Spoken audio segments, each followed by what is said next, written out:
apa yang digambarkan oleh Allah dalam surah An-Nahl ayat 112 itu terjadi di Indonesia. Manakala umat Islam tidak bangkit menghadapi kondisi kekinian kontemporer ini, bisa jadi umat Islam di Indonesia seperti Andalusia.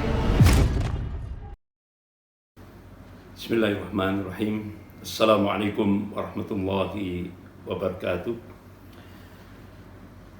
Innal hamdalillah nahmaduhu wa nasta'inuhu wa nastaghfiruh wa na'udzu billahi min syururi anfusina wa min sayyiati a'malina may yahdihillahu fala mudilla lahu wa may yudlil fala hadiya lahu. Asyhadu an la ilaha illallah wahdahu la syarika lahu wa asyhadu anna Muhammadan abduhu wa rasuluh. Wa ba'd. Ma'asyiral muslimin rahimakumullah. Rasulullah sallallahu alaihi wasallam mengingatkan kepada umatnya. Qala Rasulullah sallallahu alaihi wasallam, yusiku an tada'a alaikumul umamu min kulli ufuqin.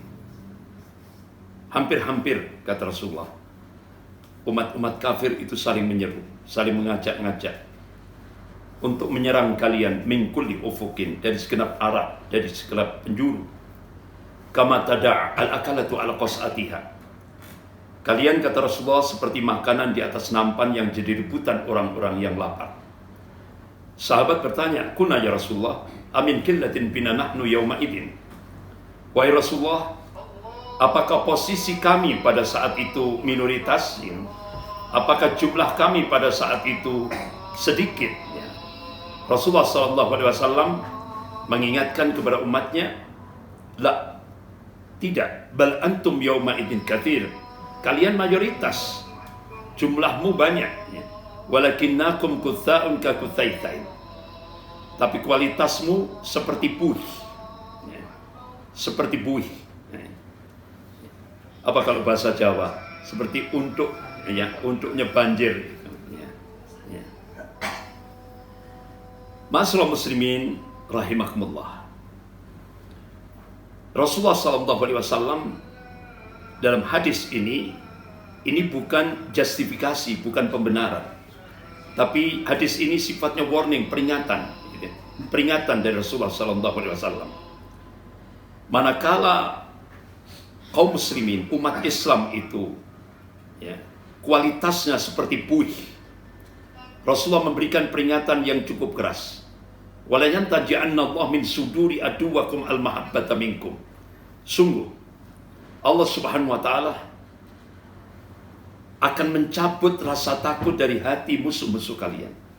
Artinya, rasa takut dari hati orang-orang kafir itu dicabut oleh Allah Subhanahu wa ta'ala. Walaiktifan Allah fi qulubikumul wahan, dan Allah akan mencampakkan al-wahan itu di dalam hati-hati kalian. Ya Rasulullah, wa mal wahan? Apa yang dimaksud al-wahan? Qala hubbud dunya wa karahiyatul maut. Cinta dunia dan takut mati. Artinya apa? Ma'asyiral muslimin rahimakumullah. Manakala kaum muslimin, lebih khusus di Indonesia ini, terjangkit penyakit hubbud dunya wa karahiyatul maut, terlalu cinta dunia dan takut mati, takut resiko perjuangan, itu sudah menghinggap di hati-hati kaum muslimin. Saat itulah Allah Subhanahu wa ta'ala akan mencabut rasa takut dari hati orang-orang kafir. Dan kalian seperti makanan di atas nampan yang jadi rebutan orang-orang yang lapar. Ini peringatan dari Rasulullah SAW. Benar-benar kalau kita korelasikan di Indonesia, ini benar-benar sudah menjadi sebuah realitas, sudah menjadi fakta kehidupan.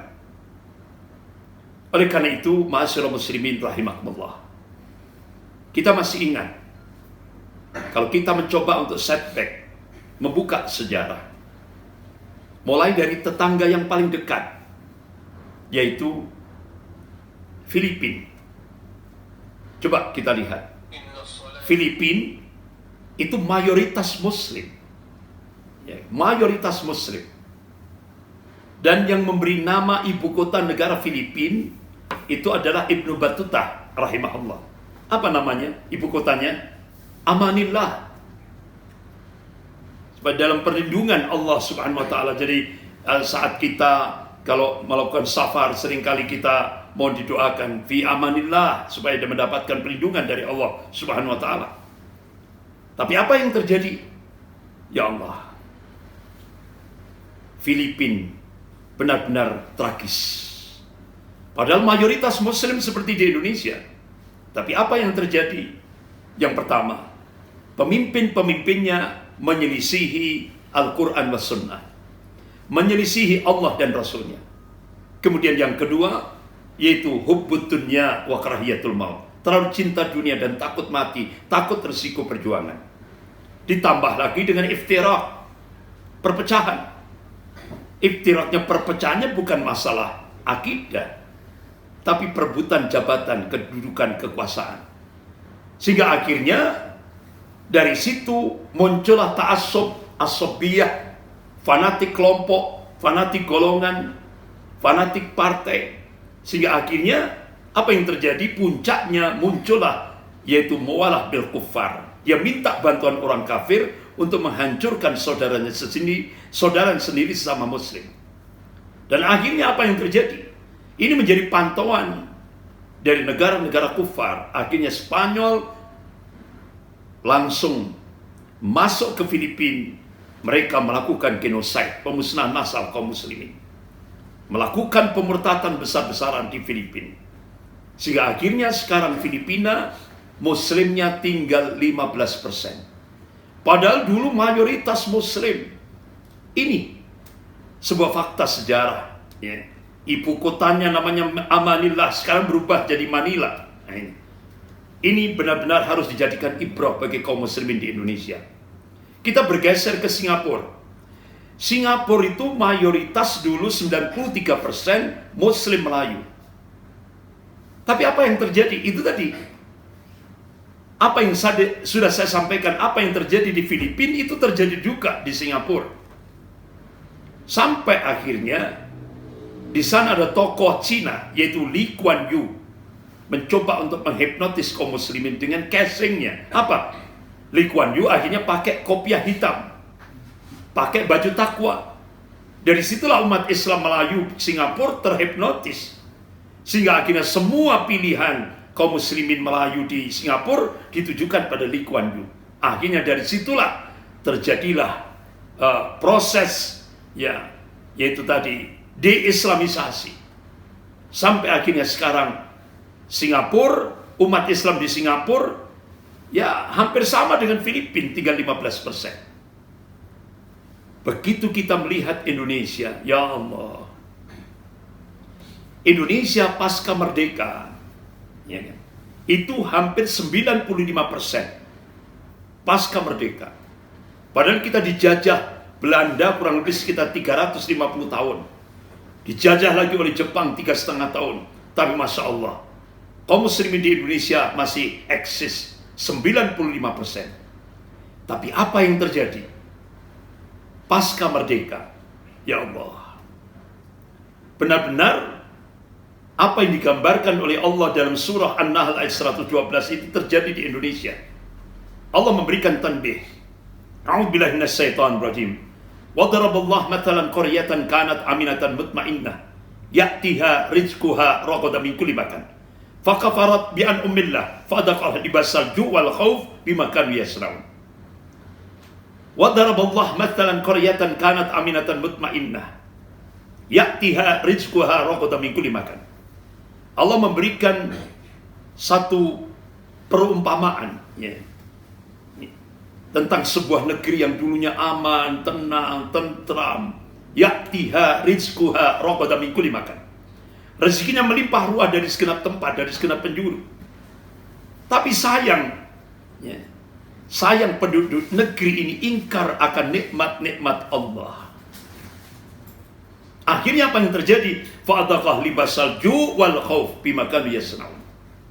Akhirnya Allah pakaikan penduduk negeri ini pakaian kemiskinan. Apa yang dimaksud kemiskinan di sini? Kita lihat, coba Indonesia hancur karena apa? Budaya korupsi yang begitu menggurita. Dan itu bukan rahasia lagi. Ya kan? Begitu juga di samping itu tadi Allah pakaikan penduduk negeri ini al-khauf, ketakutan. Ini yang sangat-sangat terasa sekali. Oleh karena itu, Ma'asyiral muslimin rahimakumullah, sehingga kita melihat hampir 9 strategi. Ini sebuah konspirasi antara al-Yahud wan Nasara, Zionis Yahudi internasional dan Kristiani internasional, mencoba melemahkan umat Islam di Indonesia. Sehingga dalam data statistik kita bisa melihat sejak tahun 2000 umat Islam di Indonesia berkurang drastis jadi 79%. Yang dari pertama 95%, sekarang di Indonesia umat Islam secara kuantitas tinggal 79%. Pertanyaan kita, bagaimana 50 tahun yang akan datang? Bagaimana 100 tahun yang akan datang? Oleh karena itu ulama-ulama Ahlus Sunnah di Indonesia mengingatkan, manakala umat Islam tidak bangkit menghadapi kondisi kekinian kontemporer ini, bisa jadi umat Islam di Indonesia seperti Andalusia. Itu. Sehingga apa yang dikabarkan oleh Rasulullah kita jadi perebutan, kita diperebutkan oleh orang-orang kafir. Nah ini. Oleh karena itu, Rasulullah SAW memberikan solusi konkret kepada umatnya. Qala Rasulullah SAW, "Idza tabayatum bil ina wa akhadtum adnabal baqri wa raditum bi jar'i wa taraktumul jihad, salatullah alaikum dullah la yandu hatta tarji' ila dinikum." Rawahu Abu Dawud.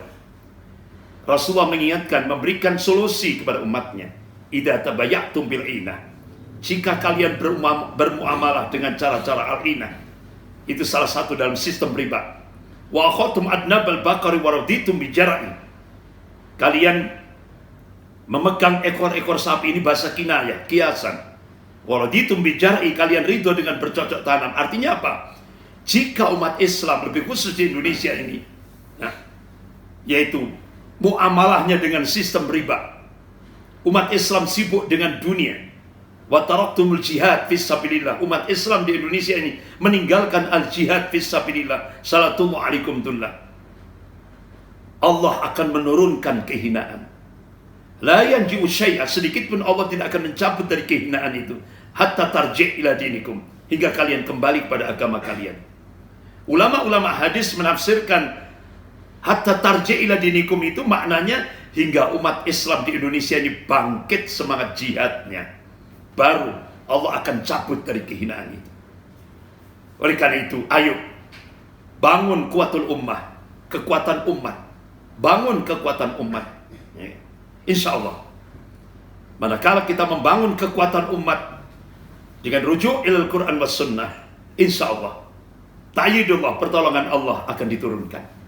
Dan yakinlah, Allah menegaskan, wa man nasru illa min indillahil azizil hakim, kemenangan itu datangnya dari Allah Subhanahu wa taala yang maha perkasa lagi maha bijaksana. Wa kana haqqan alaina nasrul mu'minin, kewajiban kami, kata Allah, membela, memenangkan golongan mukmin. Ma'asyiral muslimin rahimakumullah, kita tidak boleh, umat Islam di Indonesia tidak boleh bersikap pesimis. Allah ingatkan dalam surah Al-Imran ayat 139, A'udzubillahi minasyaitonir rajim, wala tahinu wala tahzanu wa antumul a'launa in kuntum mu'minin. Jangan kamu pesimis. Kita dilarang untuk pesimis. Kita tidak boleh merasa inferior, merasa marginal. Wa antumul a'launa. Coba Allah ingatkan, sesungguhnya kamu itu tinggi. Coba dalam ayat itu Allah gunakan kata a'la. A'la itu isim tabdil, artinya yang disifati oleh ayat itu bisa tinggi, bisa unggul. Kalau kita korelasikan ayat itu dengan Indonesia, pertanyaannya, kapan umat Islam di Indonesia itu bisa unggul? Kapan umat Islam di Indonesia itu bisa tinggi? Kapan umat Islam di Indonesia itu bisa punya al-izzah, kewibawaan? Allah berikan kuncinya, in kuntum mu'minin, jika kalian beriman kepada Allah, jika kalian menjadi hamba-hamba Allah yang muwahhid, yang mentauhidkan Allah dalam segala aspek kehidupan, pasti ta'yidullah, an-nasr wa tamkin, pertolongan dan kekuasaan Allah akan berikan. Yakinlah itu. Allahu Akbar. Sekian, mudah-mudahan Allah Subhanahu wa taala memberikan nasr wa tamkin, ya, pertolongan dan kekuasaan yang insya Allah dari situlah Allah akan berikan keberkahan kepada kita semuanya dan kehidupan dunia dan kehidupan akhirat. Sekian, lebih kurangnya saya mohon maaf yang sebesar-besarnya. Astaghfirullahaladzim. Subhanakallahumma wa bihamdika asyhadu an la ilaha illa anta astaghfiruka wa atubu ilaik. Wabillahi taufiq wal hidayah. Wassalamualaikum warahmatullahi wabarakatuh.